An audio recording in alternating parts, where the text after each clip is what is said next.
नमस्कार. ग्रंथसूक्त 17-11 सूत्र लोकमान्य टिळक आणि आज विचारार्थ घेतलेलं पुस्तक प्र. रा. दामले लिखित 7 भारतीय नेते. प्र. रा. दामले लिखित 7 भारतीय नेते या पुस्तकाचं शीर्षकच सुचवतं. त्यानुसार एकट्या लोकमान्य टिळक या व्यक्तीला किंवा व्यक्तिमत्वाला किंवा त्या व्यक्तीच्या कार्याला वाहिलेलं असं हे पुस्तक नाहीये.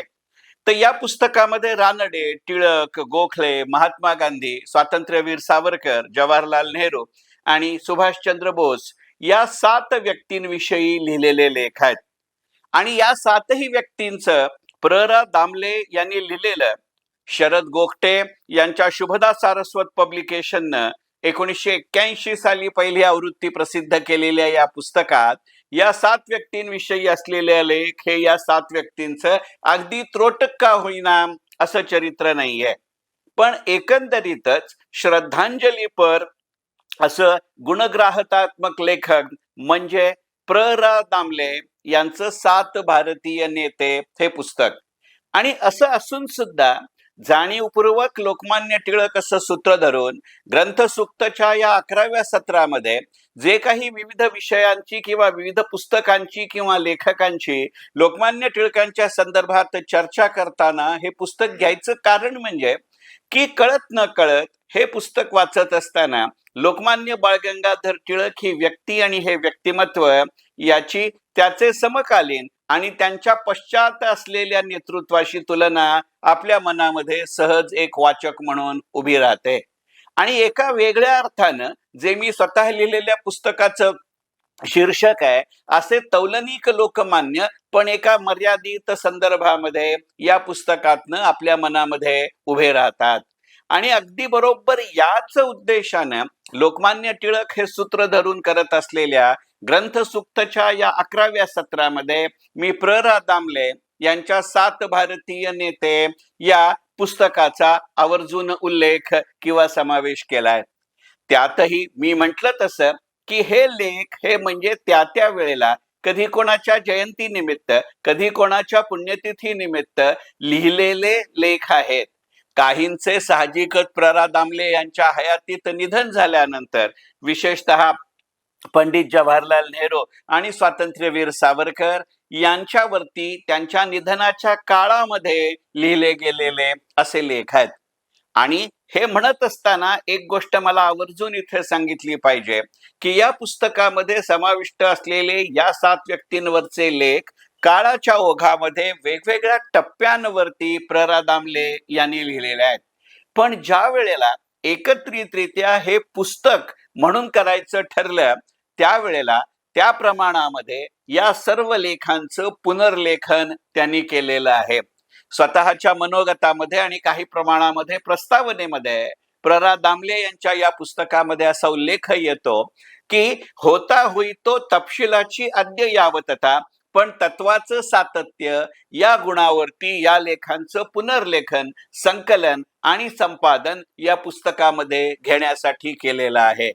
एकंदरीतच अशा ऐतिहासिक व्यक्तींकडे काळाच्या वेगवेगळ्या टप्प्यावरती लिहित असताना आणि असं लिहिण्यासाठी विचार करत असताना एक लेखक म्हणून कोणती भूमिका नेमकी लेखक संपादक आणि प्रकाशकांनी घेतली पाहिजे आणि असं करण्यातनं किंवा न करण्यातनं आपली मराठी भाषा अभिजात झाल्यानंतर काय काळजी वाचकानं ही घेतली पाहिजे हे लक्षात ठेवणं महत्वाचं ठरतं. अशाही अर्थानं आणि आशयानं आजच्या व्हिडिओचा विषय प्र. रा. दामले यांचे 7 भारतीय नेते.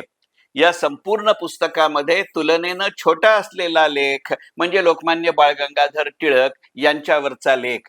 पण इतर 6 लेखांमध्ये मोजक्या ठिकाणी का होईना पण लोकमान्य टिळकांचा उल्लेख आणि संदर्भ या पुस्तकामध्ये जरूर येतो. प्र. रा. दामले यांनी लोकमान्य बाळ गंगाधर टिळक यांच्यावरती 7 भारतीय नेते या पुस्तकामध्ये त्यांनी लिहिलेल्या लेखांचा विचार करायला लागतो. त्यावेळेला सहसा इतर पुस्तकांमध्ये संदर्भांमध्ये साहित्य साधनांमध्ये ज्यांचा उल्लेख येत नाही अशा काही मुद्द्यांचा समावेश आहे. हेही एक कारण आहे की या पुस्तकाचा मी ग्रंथसूक्त मालिकेमध्ये आवर्जून समावेश करतोय.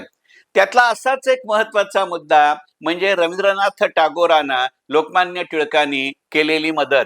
माझ्या तौलनिक लोकमान्यमध्ये तर टिळक आणि रवींद्रनाथ अशी मी तुलना केली आहे, आणि टिळक आणि बंगाल असं प्रकरण त्या पुस्तकामध्ये लिहितानाही याचा संदर्भ दिलाय.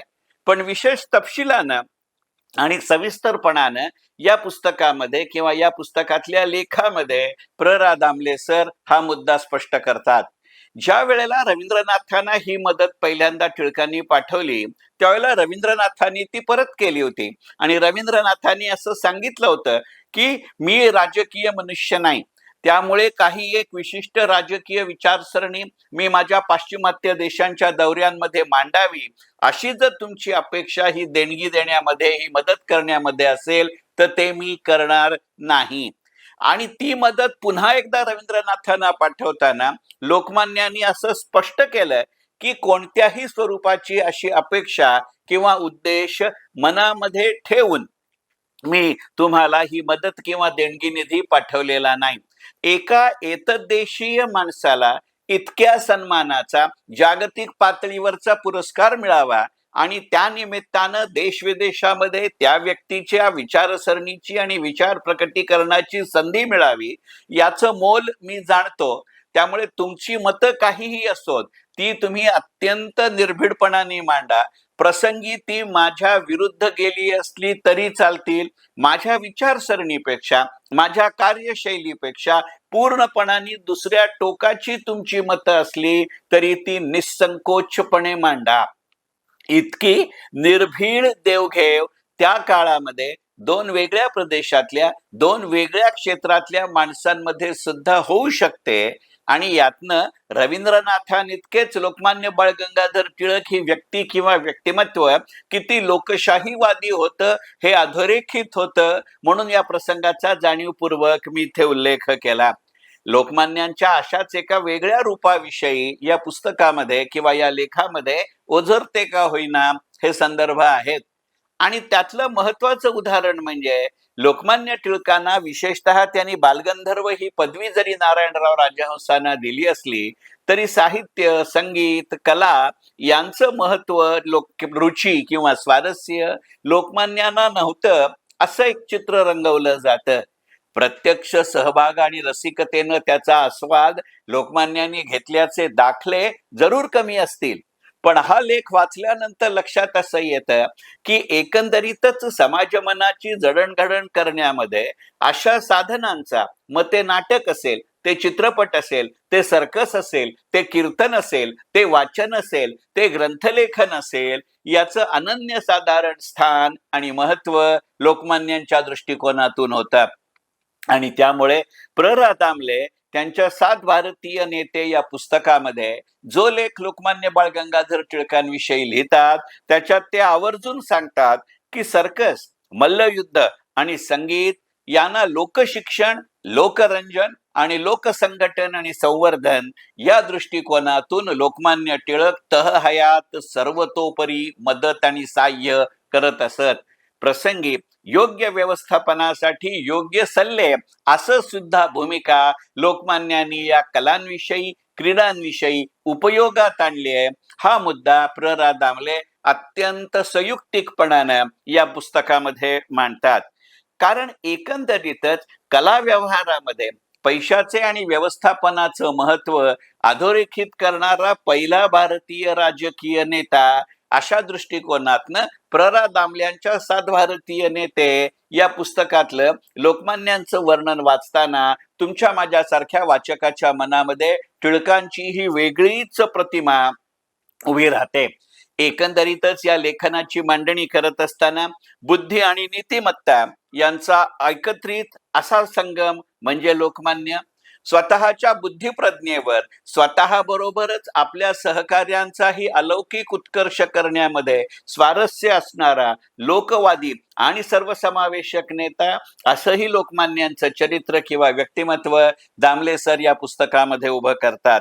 बुद्धिवादी आणि तत्वज्ञानाच्या सततच्या चिंतनानं हा मनुष्य इतका स्थिरचित्त होता की राजकारण असू दे, समाजकारण असू दे, अर्थकारण असू दे, वैयक्तिक आयुष्य असू दे किंवा सार्वजनिक आयुष्य असू दे, त्यातल्या प्रत्येक संधीकडे आणि त्याच वेळेला ती संधी प्राप्त करून घेण्यात येणाऱ्या अपरिहार्य संकटाकडे हा मनुष्य उभं राहताना त्याची मानसिक आणि तत्वचिंतनात्मक बैठक कशी होती, हाही मुद्दा मुळातच तत्वज्ञानाचे प्राध्यापक असणारे दामले सर या पुस्तकात वारंवार मांडतात.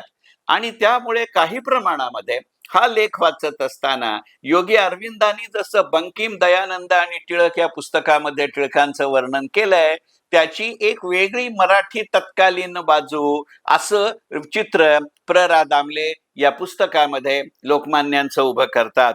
प्रामाणिक, डोळस, जागरूक देशाभिमान अशा एका वेगळ्याच विशेषणाने लोकमान्यांचं वर्णन या लेखाच्या समारोपामध्ये प्र. रा. दामले यांनी केलंय. आणि यामुळेच प्र. रा. दामले लिखित 7 भारतीय नेते या पुस्तकाचा लोकमान्य टिळक हे सूत्र धरून ग्रंथसूक्त मालिकेच्या 11व्या सत्रामध्ये मी समावेश केला. मनपूर्वक धन्यवाद. ग्रंथसूक्त.